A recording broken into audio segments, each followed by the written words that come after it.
We're gonna make Korean pancakes.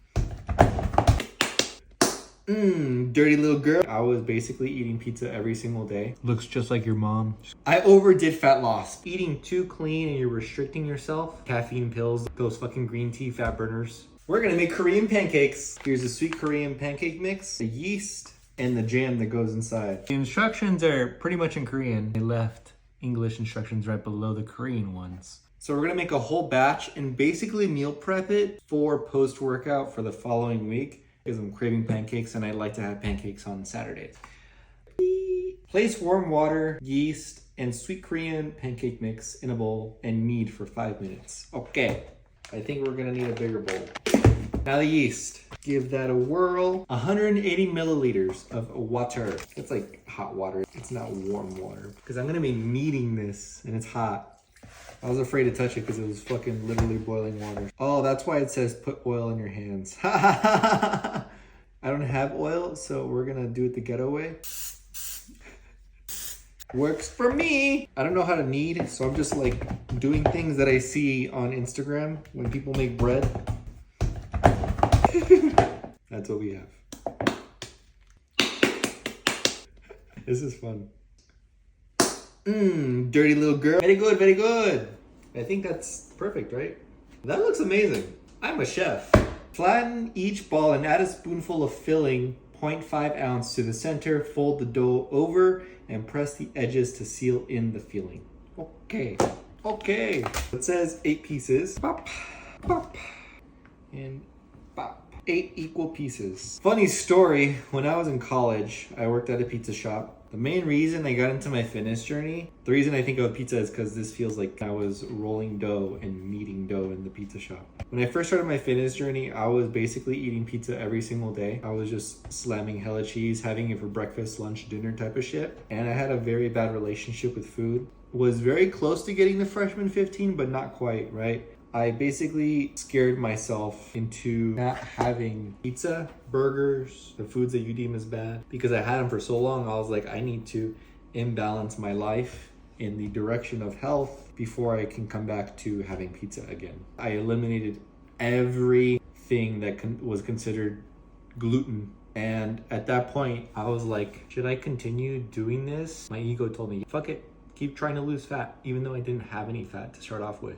I kept training and I started my fitness journey and I was like training at 6 in the morning, fasted on caffeine pills, those fucking green tea fat burners. I was basically starving myself. I would eat breakfast and it was mainly cottage cheese, scrambled eggs, and fruit. And that was it. I wouldn't have any carbs except the fruit. I would have green tea most of the day. And up until I started figuring out my body is not responding the way that I want, I was really thin, guys. Ridiculously thin. I thought having abs was the epitome of health, having the physique that everyone desired, and just losing fat was everything. Even though at the end of the day, I didn't have much fat because I played sports most of my life. And although I got close to freshman 15, I wasn't there and I didn't have a significant amount of fat to lose, but I overdid it. And I got to the point where I was just shredded to be shredded. And it wasn't a fun place to be, not gonna lie. Fast forward like I stayed in that cycle for like, I would say 2 years. Do I just not add any water to this? Because it's literally just powder. It's only in Korean. Anyway, back to my story. What was I saying? I overdid fat loss, basically. And I got to the point where I was just very malnourished all the time, only having protein. And to some extent, protein is fucking great for you, right? Protein is going to help you sustainably keep the muscle mass that you're looking to keep. At the same time, only having protein, not a lot of carbs, not a lot of fats, puts you in a very deprived state where your body is just constantly asking for nutrients. I wasn't giving my body nutrients, guys. I was just constantly putting my body into the ground at the gym, not really listening to like whether I needed rest. We're in college, right? This is me getting 5-6 hours of sleep most nights. Engineering, I was pushing it with school and everything. At some time in your fitness journey, you have to understand that having a healthy relationship with food is so important on top of just training, because if you're eating like shit, you're not going to get the results that you want. On the other hand, on the other extreme, if you're eating too clean and you're restricting yourself from certain foods, and then you binge on the weekend, or you binge and you have hella cravings because you don't know how to have your cravings in moderation or prep them in moderation, it sets you up for failure, and it puts you in a place of negativity with your food, with your body image, your self-esteem, your confidence, your relationship with food, obviously. It's not a fun place to be. It's one of those things where you just feed this negative thought pattern, this cycle of, if I eat clean Monday through Friday, I'll be fine and I can have and eat whatever I want on the weekends. No. Like this whole week I had cinnamon buns from Domino's and I had one piece every single day. I didn't slam the whole 8-piece box last Saturday because I knew if I slammed the entire thing, I would feel like shit. And that's just repeating the cycle that I used to be in, right? Where I would eat clean or relatively clean throughout the week, have a ridiculous meal, a free meal, a treat meal. We don't call them cheat meals here. And feel like shit the entire day, and then wake up Sunday hungover because my body was just holding on to inflammation. Now I have these meals, this type of food throughout the week in moderation, post-workout or at night as a dessert, as long as I've hit my protein. Those are my main 2 rules. I had pizza and the cinnamon rolls every day this week, except Friday, which was yesterday. Again, it just really comes down to moderation. And hold on, let me figure out how to roll these. That fridge has been open this whole time. The getaway. I've gotten to a point where I can understand nutrition on a deeper level and really build my relationship with food instead of just constantly restricting myself from foods that I enjoy. Am I doing this right, bro? I feel like I'm fucking up. He did it like this. He rolled it like a dumpling. Hold on. Let me focus here before I continue my story. Like this, and then like this, and then like this. That was the first one. Not bad. Nice. It looks like a dumpling. That's cool. They twisted it, and then they just... My main goal as a coach too is to teach everyone that comes into my community how to sustainably lose fat, build muscle, build a good relationship with food, build strength on top of all of that, because strength is going to be the most important factor. You can practice a good relationship with food and you can be eating, tracking your macros, hitting all the foods. But if you're not getting stronger in the gym and you're not using these calories to your advantage, you are missing out on a huge piece of your fitness journey. People will be like, I'm eating the protein, I'm eating all my macros and I'm hitting my macros perfectly. But you eat Pop-Tarts twice a day, or you eat protein bars twice a day, you slam cereal, your fiber's low, you don't have any fruits or veggies in your diet, and you're getting your protein from protein powder instead of whole sources. Because I used to be there, I get it. I was in college, I was broke, I was only having protein powder for post-workout because I couldn't afford chicken all the time. So I just ordered protein powder because it was cheaper. I was slamming like 2 or 3 shakes a day on top of whatever the food court had. So which was eggs, chicken for dinner usually. So 1 breast or so. It was mostly protein powders, 2 scoops a day on top of Quest bars. Don't get me wrong, I was relatively lean in college and I was strong, but my gut health was shit, guys. My gut health was horrible. Only way that I could poop was that if I slammed like 2 cups of coffee. Like I had to irritate my gut right when I woke up, slammed 2 espresso shots, forced my body to poop. And it was not a fun place to be. Instead, I focus on whole sources of fiber, whole sources of carbs, to be able to go to the bathroom consistently on top of probiotics, prebiotics, not like the supplements, but Greek yogurt and beans and other sources of food that have prebiotics and probiotics that'll help you build your gut microbiome. Again, all this to say, my job at the pizza shop wasn't the main reason I got into my fitness journey, but it was definitely the top 3 reasons for sure. One of the other reasons I got into my fitness journey was because I was bullied hard. In high school, I was one of those kids with a close friend group of like 4 or 5 people. I didn't have a lot of comebacks. I didn't have a lot to say. I was pretty quiet in the friend group. I would just let everyone talk. And they usually just make fun of me for whatever reason, right? High school kids are high school kids. And I'm sure a lot of you out there have been bullied. And you guys see me now, you're like, oh, it doesn't look like you'd be bullied. I internalized a lot of that shit that I went through. All my friends that bullied me, I was just like, you guys are assholes, this and that. And I really didn't. I internalized it and I didn't speak up for myself most of the time.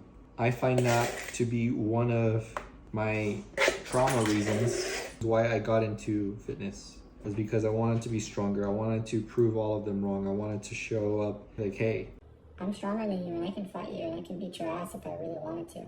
That was a negative motivation for me at the very beginning of my fitness journey. Very toxic. Not a fun place to be either. Definitely do not recommend being there. But obviously, I talk to a lot of people and I see that some of them go through bullying. I just want to prove them wrong. Brother, I've been there. I have been in your shoes. I have been bullied. And I'm sure some people that you know have been bullied. And internalizing it and using it as motivation will only get you so far because it'll turn you very bitter. I was very bitter at the very beginning of my fitness journey. I listened to hardcore motivation on YouTube. The only way that I could really go to the gym was if I slammed pre-workout, listened to motivational YouTube, and got in like a really, really hardcore sweat. I had to be drenched, otherwise it was not a good workout. Now I don't even sweat, which is wild. When you get bullied, you have all this internalized trauma, all these internalized things that people have said to you about your worth, about your strength, about your ability to be a man. It fucking does something to you. I've learned that people project, obviously. Like, people will project their insecurities, their flaws onto you. At the end of the day, most of those guys that bullied me are still in the same place where they grew up in high school, have like 5 kids, and I'm sure they're great parents, but it doesn't look like they've grown. At the end of the day, if you're bullied, understand that there might be something that's different about you that not a lot of people understand, and that's okay. You're not meant to understand. Not a lot of people understood me when I was in high school. I was quiet. I just sat in the library. I drew. I did my homework. I didn't talk to girls. I didn't talk to many people. I wasn't social. I've grown out of those limiting beliefs, those stories that I used to tell myself about how I wouldn't be able to stand up for myself, about how I would be constantly bullied for reasons that people don't understand, and like this and that. It came down to really putting myself in an uncomfortable spot where I can constantly grow, and that was coaching for me. It wasn't engineering. Engineering was uncomfortable to learn, sure, but it wasn't uncomfortable enough for me to grow through personal development. It wasn't uncomfortable for me to really dig deep and see what I needed as a person to grow out of my comfortable complacency, right? The stories that I used to tell myself. Now that we're here, it's a lot of application and a lot of understanding of how these traumas have affected me, but not allowing them to continue to have power over me. It's okay for me to tell myself these stories, acknowledge it, and say, what a wonderful story. I'll just tell my brain, I'll be like, a great story that you came up with, brain. I'm gonna go make a burger now and I'm gonna fuck off, but thanks for that. I appreciate it. And choosing to not identify with those stories, with those personality traits or versions of me that I used to be, is one of the most empowering things that I've learned about myself and about that anyone can do, really, because it puts you in a place where everything is your responsibility, including your identities. The way that you are now, or your upbringing, some of it's not your fault. But if you take responsibility for most of it, and you know that you have the power to change it, and you can literally say today that I choose to be this version of me today because I'm tired of staying in this cycle, and I'm so tired of feeling victimized by my own doing. And you can fuck off and really continue to push yourself in the direction of that version of you that would be doing the things that you want to do. And that's what led me to where I'm at today. And there's a lot of other stories that I like to talk about, but that's just one of them. We're gonna make these. I'll show you what they look like. I'm fucking hyped. They came out really solid. They look like tortillas, but they have jelly in the middle, and they're probably really sweet. I'm gonna air fry a few, and then I'm gonna put some on the pan and see what the difference is. Don't judge my pan. It's disgusting right now. Oh shit, very cooked. Very cooked. They look like pupusa. They're done. I air fried these two and they actually look way better than the ones that are pan fried.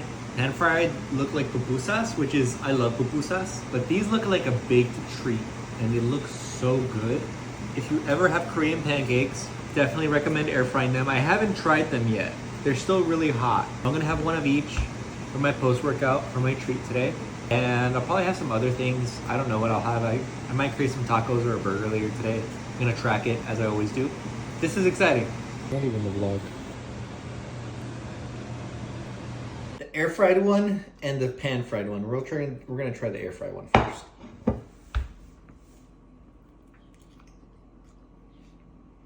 Yo, that's so good.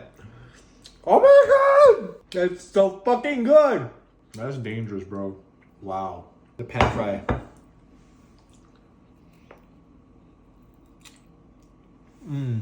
This is good too. If I'm gonna be honest, guys, air fry all the way. It's perfect. It's like perfectly soft on the inside, crunchy on the outside. I hope it's fucking looks just like your mom. Just kidding. This is slightly too chewy for me, but that's okay. It's still really good. 10 out of 10? 8 out of 10. I'd give this a 10 out of 10 if I didn't have this, honestly. Fuck. I might just air fry it, bro. And have it with a little bit of coffee. That's the thumbnail.